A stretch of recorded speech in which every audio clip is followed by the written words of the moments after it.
이삭은 리브가와 40세에 혼인을 하였습니다. 그러나 이삭이 행복한 가정을 이루었지만 이 가정에 또 하나의 문제가 생기기 시작했지요. 그것은 바로 그 가정에 자녀가 없었던 것입니다. 지금과 다르게 이삭이 살고 있는 이 시대의 자녀는 기도하시겠습니다. 사실 경제적으로 또한 미래적으로도 안정장치와 같은 평강이 것이 당신의 삶에 가득하기를, 그리고 당시 여인에게는 자식이 없다라는 것은 큰 고통 세상이 중에 알 수 없는 하나였지요. 그래서 이삭이 아내 리브가를 위하여 여호와께 간구하였습니다. 아내의 아픔을 두고 하나님 앞에 간구하고 기도하였지요. 그래서 이삭이 여호와께 간구하였을 때 바로 하나님은 그의 간구를 듣게 되어줍니다. 그의 기도에 응답하여 주지요. 그런데 이삭이 기도하고 그가 두 아들을 가지게 된 횟수는 바로 20년의 세월이 걸렸습니다. 즉 40세에 혼인하고 창세기 25장 26절에는 리브가가 에서와 야곱을 낳을 때 이삭의 나이가 60세였다라고 기록하고 있거든요. 즉 40세에서 60세까지 20년의 세월을 이삭은 하나님 앞에 간구하며 기도했던 것이지요. 그렇게 포기하지 않고 끝까지 기도하였기에 여호와 하나님은 이삭의 간구에 응답하여 바로 임신케 하셨던 것입니다. 그런데 이렇게 좋은 또 기쁜 임신의 소식이 있고 또 이제 차차 출산할 것인데 또 어려움이 찾아옵니다. 그것은 바로 리브가에게 찾아온 것이지요.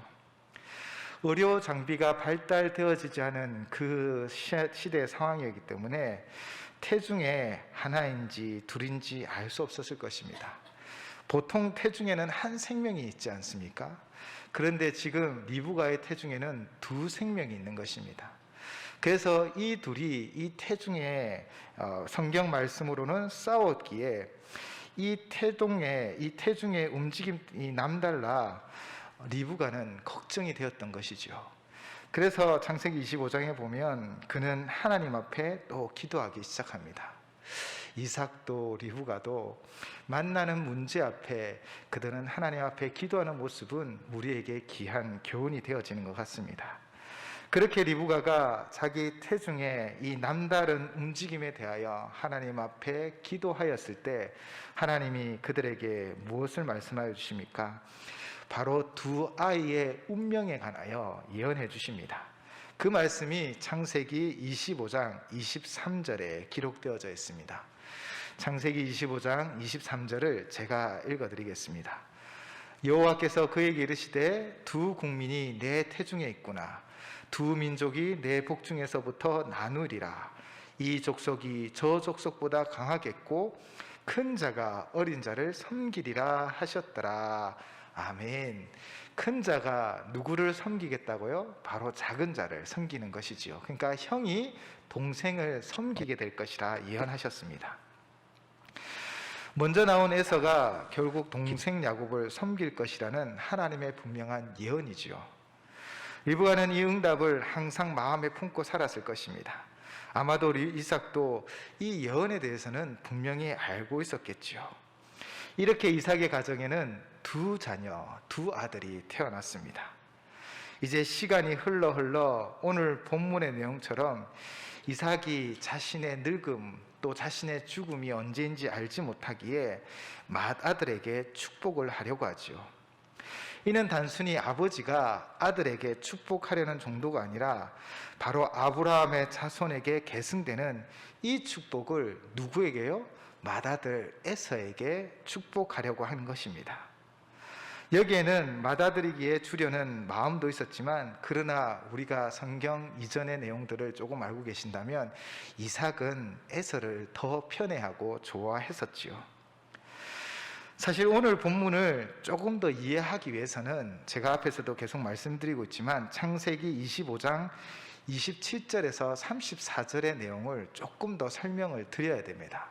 그래야 오늘 본문 바로 이삭의 축복과 그것을 이어받는 야곱 그리고 리브가의 모습들을 조금 더 해석할 수 있는데요. 그래서 창세기 25장 27절에서 34절 내용을 제가 좀 더 설명을 드리도록 하겠습니다. 이 에서와 야곱은 태어나고 성장하기 시작했습니다. 그래서 그 둘은 다른 모습을 가지게 되는데요. 에서는 장성하여 익숙한 사냥꾼이 되어 들 사람이 되고, 야곱은 조용한 사람이어서 장막에 거주하였다라고 25장 27절에 소개하고 있습니다. 에서를 향하여는 익숙한 사냥꾼이라고 설명을 하고 있고, 들 사람이라고 설명을 하고 있습니다. 성경에서는 사냥꾼이라고 표현된 인물이 2명이 기록되어져 있습니다. 오늘 본문의 에서, 그리고 시날 땅의 바벨과 에렉과 악갈과 갈레에서 시작한 디므롯이라는 사람입니다. 아마 시날 땅의 바벨 하면 여러분이 금방 생각나는 건물이 있을 것입니다. 바로 바벨탑이죠. 그래서 성서학자들은 이 니브롯이 그때 바벨탑을 짓는데 주도적인 역할을 했을 것이다 라고 설명을 하기도 합니다. 직업에는 기천이 없지만 이처럼 성경에 나오는 이 구약시대의 사냥꾼은 그렇게 긍정적인 모습으로 표현되어 있지는 않는 것 같습니다. 또한 에서는 들 사람이라고 성경은 표현했었습니다. 이 들이 영어로는 필드입니다. 이 필드라고 기록된 내용이 또 마태복음 13장 38절에 이 씨 뿌리는 비유로 말씀하신 그 말씀에 기록되어 있는데요. 마태복음 13장 38절에서 밭은 세상이요 좋은 씨는 천국 아들들이요 가라지는 악한 자들의 아들이요 라고 말씀하고 있습니다. 그렇게 마태복음 13장 38절에 밭은 우리가 앞에 말씀드렸던 들과 같은 단어이거든요. 바로 필드입니다. 종합해 보면 에서는 세상 사람들의 대표적인 모습을 가진 사람입니다. 스스로의 힘을 의지하고 그렇게 세상과 더불어 살아가는 자의 대표적인 모습이지요. 그러나 반면에 야곱은 27절에 보시면 조용한 사람이었으므로 장막에 거주하였다라고 기록하고 있습니다. 이 단순히 에서와 야곱이 성격이 다르다고 해서 문제가 되는 것이 아니라 이 조용한이라는 단어의 의미를 찾아보면 그 내용을 조금 더 알 수 있습니다. 조용한이라는 단어의 히브리어는 탐입니다. 이 탐이라는 단어의 의미를 찾아보면 온전한, 정직한, 더럽혀지지 않은 등의 의미를 가지고 있다는 것이죠. 이 탐, 이 조용한에 비슷한 단어가 무엇일까요? 거룩이라는 단어가 좀 떠오릅니다. 이처럼 야곱이 조용했다라는 것은 그 스타일이 조용했다기보다는 하나님 앞에 자신의 성결을 지키고 조금 거룩한 삶을 살고자 했다라는 것이고요. 그리고 그는 장막에 거했다라는 것입니다. 필드, 세상과 다른 장막은 바로 세상과 다른 곳, 즉 하나님 중심의 아버지, 어머니 신앙 중심 가운데 머물러 있었다라고 해석을 할 수 있다는 것이죠. 즉 성경은 이 에서와 야곱의 다른 성격, 또 다른 근거지를 설명함으로 그들의 가치관이 다르고 그들이 중심이 달랐다라는 것을 우리에게 설명해 주려고 합니다. 그런데 25장 28절을 보면요, 이삭은 에서가 사냥한 고기를 좋아했고요, 그래서 그를 사랑했고 리브가는 야곱을 사랑하였다라고 기록을 하고 있습니다. 25장 28절의 말씀이죠. 리브가는 하나님이 주오신 그 예언의 말씀을 늘 그 마음에 새기고 있었던 것입니다. 그래서 리브가는 야곱을 더 어쩌면 그 약속을 이어갈 사람으로 인정하고 있었던 것이죠. 그러나 이삭은 에서의 영적 상황과 관계없이 맛있는 육식을 제공하는, 또 남자처럼 강인한 이 에서가 늘 마음에 들었기 때문에 그를 편애했던 것이죠. 에서는 늘 들 사람이라 들을 헤집고 다녔습니다. 그렇게 좋은 고기를 얻을 때도 있었고 또 아무런 고기 없이, 아무런 짐승도 없이 잡지 못하는 때도 있었던 것이죠. 이처럼 세상의 모든 것은 좋은 때도 있고 나쁜 때도 있는 것입니다. 그래서 영원하지 않다라는 것이죠. 25장에는 그리고 또 중요한 사건이 등장합니다. 그 사건이 있었습니다. 그 사건의 배경은 에서가 들에서 돌아왔을 때부터 시작되어집니다. 그날도 에서는 들에서 열심히 사냥을 했는데 그날따라 한 마리 토끼조차 잡지 못했던 것입니다. 그렇게 피곤하고 배고픈 상황에서 집으로 돌아왔더니 야곱이 무엇을 하고 있었지요? 죽을 쓰고 있었던 것입니다. 에서는 배가 고프니까 동생 야곱에게 그 죽을 좀 달라고 요구하지요. 그때 꽤 많은 야곱이 25장 31절로 이렇게 말을 합니다. 야곱이 이르되 형의 장자의 명분을 오늘 내게 팔라라고 요구한 것입니다. 형의 장자의 명분을 오늘 내게 팔라. 한마디로 이 죽과 바꾸자라는 것이지요. 어느 상사학자는 야곱이 어릴 적부터 이 어머니의 하나님의 말씀을 어머니에게 이 하나님의 약속의 말씀을 듣고 그 말씀을 늘 마음에 새기고 있었던 것이지요. 그래서 자신에게 장자권이 있었다고 믿어왔던 것이고 늘 그 장자권을 원했던 것입니다. 지금 야곱이 말하는 장자의 명분은 당시 모든 가정에서 가장 소중히 여겨지는 것이었습니다. 거기에는 존귀와 권세가 부여되어지고요, 통상적으로는 갑절의 분깃을 받았습니다. 그리고 아브라함의 가정을 생각해 보면 그 가정의 장자권은요, 특별한 축복이 덧붙여 있는 것이죠. 일시적인 축복뿐 아니라 영적인 축복까지 그대로 이어져가는 장자권이라는 것입니다. 이에 관련하여 마이어라는 주석가는 이렇게 설명을 합니다. 장자권은 영적인 기업이었다. 그것은 가족이나 혹은 가문의 제사장이 되는 권리를 부여했다. 또 거기에는 신적 비밀을 소유하며 전달하는 특권이 포함되어 있었다. 뿐만 아니라 그것은 메시아의 혈통에 참여하는 것이기도 했다.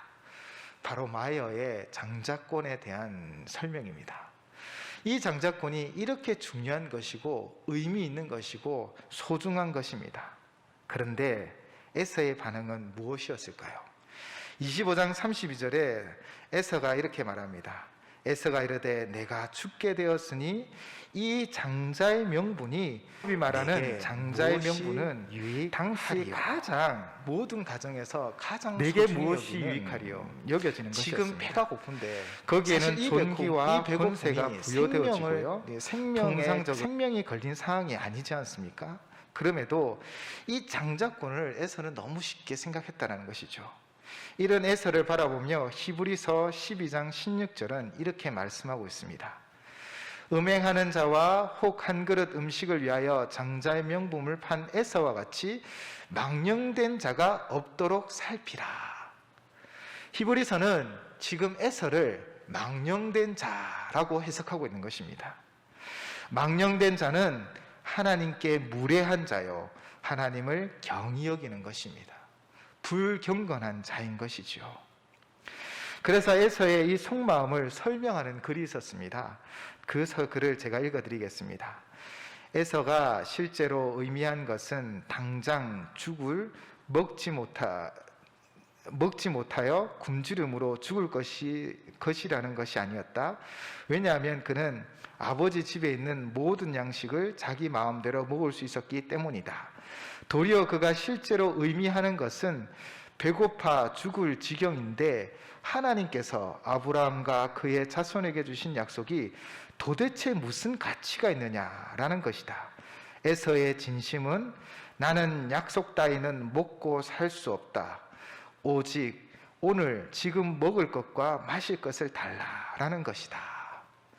즉 에서는 보이지 않는 하나님은 상관없다라는 것입니다. 그 약속 지금 당시 이루어지는 것도 아닌데 나는 지금 배고픈데 에서는 보이는 것에 이 속마음을 설명하는 글이 있었습니다. 그는 보이지 않는 하나님의 약속 따위는 신경 쓰지 않았습니다. 오직 자신이 힘이 있고 자신은 능력이 있기 때문에 세상에서 자신의 힘과 능력만 있으면 다 된다라고 생각하는 사람이었다는 것이죠. 그래서 에서는 아버지와 어머니의 뜻을 어기고 가나안 여인을 아내로 맞이하였고 그 일이 아버지 이삭과 어머니 리브가의 근심 걱정이 되었다라고 오늘 본문 27장 그 전인 26장 35절에 분명히 기록되어져 있습니다. 이처럼 에서는요 익숙한 사냥꾼으로 들 사람이었습니다. 그는 바로 보이는 것, 세상에 관심이 많고 자신의 힘과 능력으로 세상을 살아갈 수 있다라는 교만한 자였지요. 그는 장자권 신경도 쓰지 않았습니다. 왜냐하면 그에게 그 약속 힘이 있다고 지금 당시 이루어지기 때문입니다. 그러나 야곱은 아버지 어머니의 신앙을 이어받았지요. 바로 여호와에 관한 신앙을 가졌고 그러하기 때문에 이 장자권이 그 누구보다 그 무엇보다 중요하다는 것을 분명히 알고 있었던 것입니다. 이런 배경하에 오늘 본문을 좀 더 이해해 보면요, 이제 이삭이 늙어서 내가 언제 죽을지 모르니 맏아들 에서에게 이 장자의 축복을 하려고 합니다. 그러면서 평소에 자신이 좋아하는 별미를 만들어 오라고 이 에서에게 명령하지요. 지금 이삭을 바라보면 떠오르는 인물이 한 명 있습니다. 지금 이삭은 사무엘 시대의 엘리 대제사장이 기억나게 합니다. 엘리 대제사장은 어떤 자였습니까? 어떤 이였습니까? 그의 아들들의 행위가 사무엘상 2장 17절에 기록되어져 있습니다. 이 소년들의 죄가 여호와 앞에 심히 크면 그들이 여호와의 제사를 멸시함이었더라. 엘리의 아들들은 제사장으로서 일을 감당하였지만 여호와의 제사를 멸시하여서 그 제물을 마음껏 또 그 성전에서 못된 짓도 많이 하였지요. 사무엘상 2장 17절에 멸시한 것과 망령된 것은 어쩌면 같은 의미인 것 같습니다.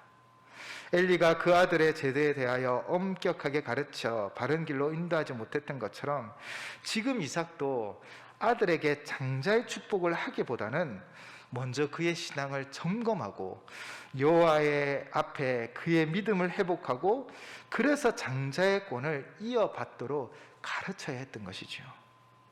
그러나 이삭도 이미 세상에 취하여 세상 욕망에 따라 이 별미를 요구하고 있는 것입니다. 맛 좋고 배부르고 세상 것으로 만족하고 싶고 그래서 마음껏 너를 축복하고 싶다라는 그런 영적 눈이 어두운 상황에 있는 것이지요. 사실 이삭도 리브가에게 주어진 이 두 자녀에 대한 예언에 대하여 분명히 알고 있었을 것입니다. 큰 자가 작은 자를 섬길 것이다 라는 그 말씀 그도 알고 있었던 것이죠. 그러나 그는 지금 어떤 모습을 보이고 있습니까? 어쩌면 하나님 말씀을 정면으로 거부하고 있는 것 같습니다. 편애하는 에서요, 나에게 먹을 것, 정말 특미를 갖다주는, 저 별미를 갖다주는 이 에서에게 그는 장자의 그 축복을 하려고 하는 것이죠. 이삭은 에서의 신앙에 전혀 관심이 없었던 것입니다. 오늘 본문 4절입니다. 내가 즐기는 별미를 만들어 내게 가져와서 먹게 하여 내가 죽기 전에 내 마음껏 내게 축복하게 하라. 육신의 눈도 어두워졌고 이미 영의 눈도 어두워졌지요. 그래서 그는 에서가 여호와에 대한 신앙이 있는지 없는지 또 그의 자세가 어떤지를 살피지도 않고 그렇게 그에게 장자의 축복을 하려고 한 것입니다. 이런 상황에서 바로 리브가가 개입한 것입니다.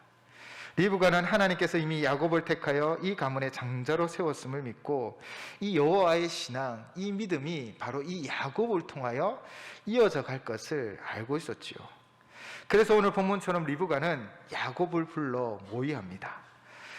이삭을 속여 야곱이 어쩌면 정당한 그 장자의 축복권을 받게 하려고 하는 것이지요.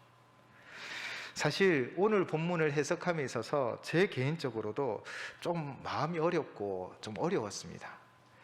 오늘 본문 11절, 12절을 보시면요, 야곱이 그 어머니 리브가에게 이르되 내 형 에서는 털이 많은 사람이요 나는 매끈매끈한 사람인즉 아버지께서 나를 만지실 때인데 내가 아버지의 눈에 속이는 자로 보일지라. 복은 고사하고 저주를 받을까 하나이다 라고 말하고 있습니다.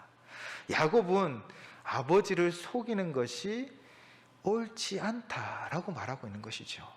또 들키면 복은 고사하고 저주를 받을 것 같아 두렵기도 하였던 것입니다. 이 질문에 리브가는 어떻게 대답합니까? 아주 단호하게 이야기합니다. 13절입니다. 어머니가 그에게 이르되 내 아들아 너의 저주는 내게로 돌리리니 내 말만 따르고 가서 가져오라. 너의 저주는 내게 돌리리니 이 일의 결과는 자신이 감내하겠다라는 것이죠. 그래서 어느 목사님은 이 본문을 해석하면서 결국 리브가는 이후에 평생 사랑한 아들 야곱의 얼굴을 보지 못한 채 눈을 감게 되었다라고 설명을 하기도 합니다. 또 어떤 분은 이 장자의 축복권을 빼앗긴 맏아들 에서와 그 어머니가 리브가가 어머니와 아들이지만 과연 편하게 지냈겠느냐라고 이야기를 하기도 합니다. 오늘 본문을 읽으며 사실 속고 속는 것이 마음 편하지 않았습니다. 사실 그렇게 생각하며 말씀을 묵상하다가 사실 성경책은 도덕책이 아니거든요. 성경에는요 수많은 사건과 사고와 범죄들이 기록되어져 있습니다. 읽기에도 험악한 일들도 많이 기록되어져 있습니다. 그렇게 인간은 욕심과 욕명에 사로잡혀 때로는 속고 속아가는 속고 속이는 세상을 살아가고 있는 것이지요. 그러나 그럼에도 불구하고 하나님의 역사는 도도하게 흘러갑니다. 그분의 뜻은 그분의 의지대로 역사를 이루어 가시는 것이지요.